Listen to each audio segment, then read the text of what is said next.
Assalamualaikum and a very good day to everyone. The topic that we will cover in this lecture is gene expression in eukaryotic cells. Specifically, we will look at the molecular aspects of RNA synthesis, RNA processing, as well as some mechanisms of transcription and post-transcriptional controls. Okay, from the cell chemistry lecture, we know that DNA is a type of nucleic acid that stores hereditary information. In a multicellular organism or an eukaryote, all cells contain the same DNA content regardless of their cell types. Interestingly, each human cell contains about 2 meters of DNA, but how are they stored in the nucleus that we can't even see using our naked eye? Basically, our cells do this by packaging the DNA into multiple chromosomes, which involves many layers of packing, as shown in this figure. So from a simple double helix DNA structure, they are packaged tightly into beads with the help of specific proteins called histones, indicated in yellow. These beads are also known as chromatin or nucleosome. The nucleosomes are then closely packed into clusters, which are now called chromatin fibers. Each chromosome is made up of tightly packed chromatin fibers folded into loops, as shown here. So such chromosome packing has significant implication on gene expression, which we will discuss later on.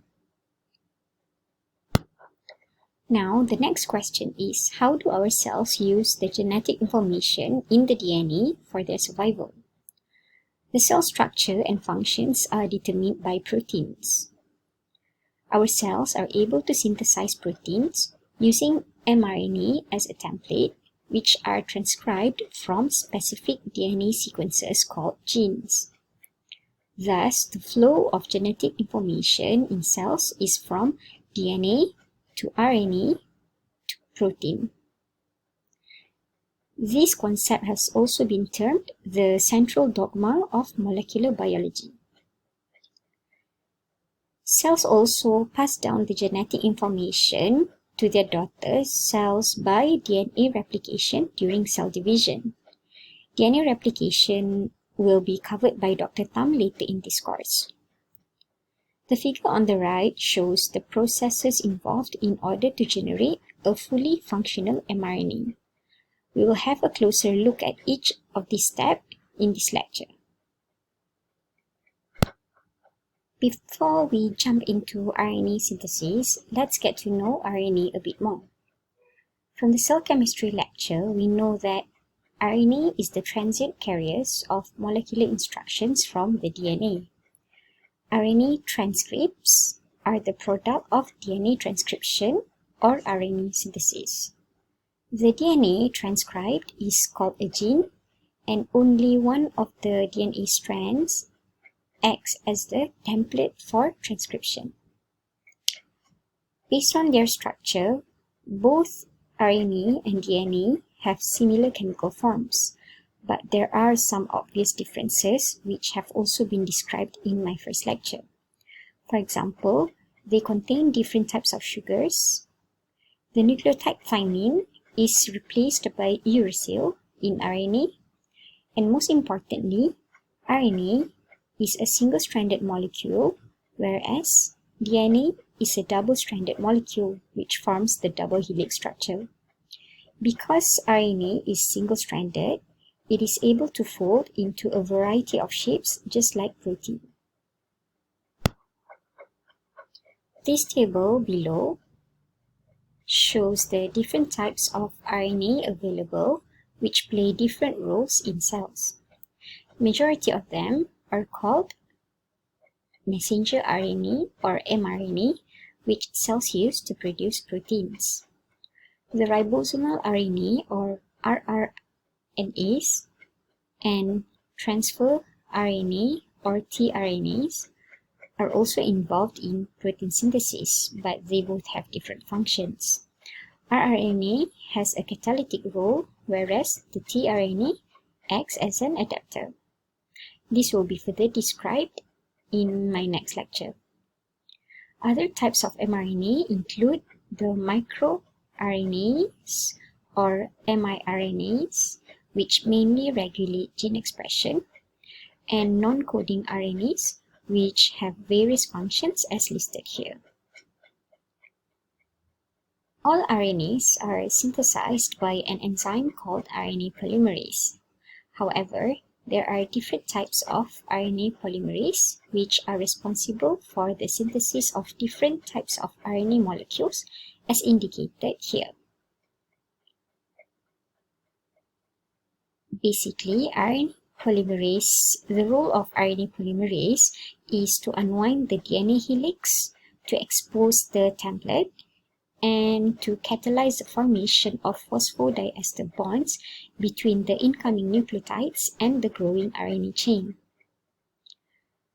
The RNA polymerase that we will be focusing on is RNA polymerase II, which is the enzyme that is responsible for the synthesis of mRNA as well as miRNA and non-coding RNAs in eukaryotic cells.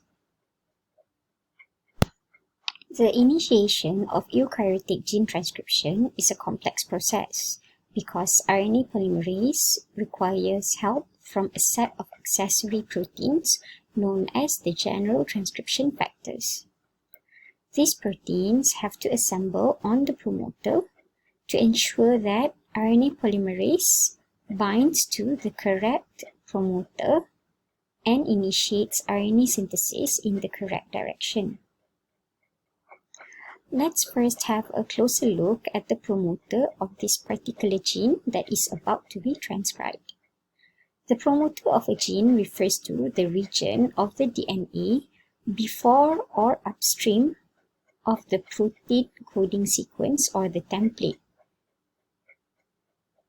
So if the transcription start site is here, indicated in orange, the promoter is the region in gray.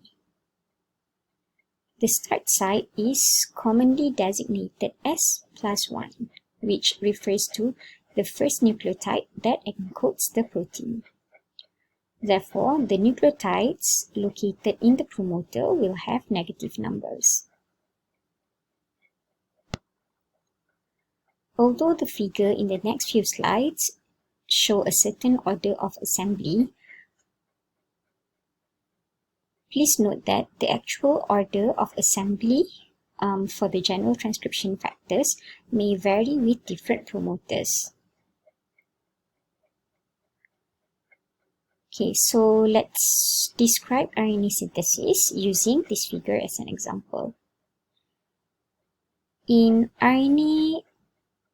the initiation of transcription, the most important general transcription factor is TF2D. TF2D has a subunit called the Tata binding protein or TBP. TBP can recognize the Tata box, which refers to a region located at around -30 in the promoter of many eukaryotic genes. RNA polymerase II is known to bind to this region, which is made up of mainly T and A nucleotides. However, RNA polymerase II cannot bind here by itself and it needs help from the general transcription factors. Okay, so once TF2D binds to the Tata box by non-covalent interactions with its TBP subunit, this causes the DNA to bend. This structural change allows adjacent binding of other general transcription factors at around -35. In this example, it shows the subsequent binding of TF2B. This is followed by the binding of other general. Please excuse my voice. Okay, sorry. This is followed by the binding of other general transcription factors, which include TF2E, TF2H, and TF2F. Specifically, TF2H is the transcription factor responsible for prying apart the DNA at +1 to expose the template DNA strand. This is an energetically unfavorable reaction, and it is driven by ATP hydrolysis. Remember that only one of the DNA strands is used as a template. At the same time, the RNA polymerase II will also be recruited to the large complex of proteins bound to the promoter region. The whole complex assembled on the promoter together with RNA polymerase II is called the transcription initiation complex. For the purpose of this lecture, I will refer to it as the TIC. The formation of TIC will signal RNA polymerase II to start transcription. However, it has to be released from the general transcription factors before it can proceed.